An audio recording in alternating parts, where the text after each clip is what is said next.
అన్నమయ్య జిల్లా వీరపల్లి మండలం వీరపల్లి గ్రామ వాస్తవ్యుడైన ఎన్ ఆంజనేయుడు. నేను 14/10/2024లో జరిగిన ఎక్సైజ్ వారు నిర్వహించిన ఇది లాటరీ పద్ధతిలో 35వ నెంబర్గా నాకు వీరపల్లి షాపు దక్కడం జరిగింది. దక్కిన తర్వాత ఈఎస్ గారు అధికారులు నాపై తప్పుడు ఆరోపణలు కేసులు పెట్టి నాకు 10 రోజులు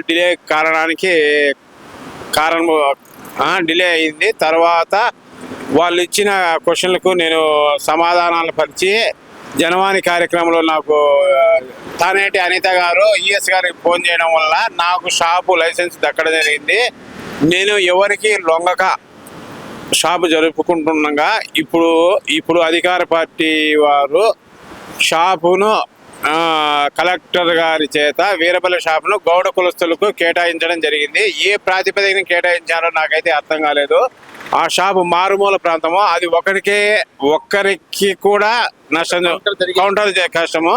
అట్లాంటప్పుడు నాకు పోటీగా ఇంకో షాపు అధికార పార్టీ వాళ్ళు ఏ పద్ధతిని కేటాయించారో నాకు తెలీదు. అందువల్ల నేను నిరసన తెలపడానికి ఇక్కడికి వచ్చినాను.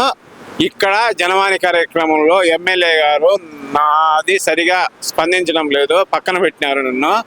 అందువలన నేను హైకోర్టుకు ఈ ఇష్యూ మీద ఈ లీగల్ సెల్ తరపున పోదామని ఉన్నాను. అది సార్, నాకు న్యాయం జరిగేలా నా న్యాయం కొరకు ఇక్కడికి వచ్చినాను. న్యాయం జరిగేంత వరకు ఇక్కడ ఉంటాను. సార్ గారిని కలిసేంత వరకు ఇక్కడనే ఉంటాను.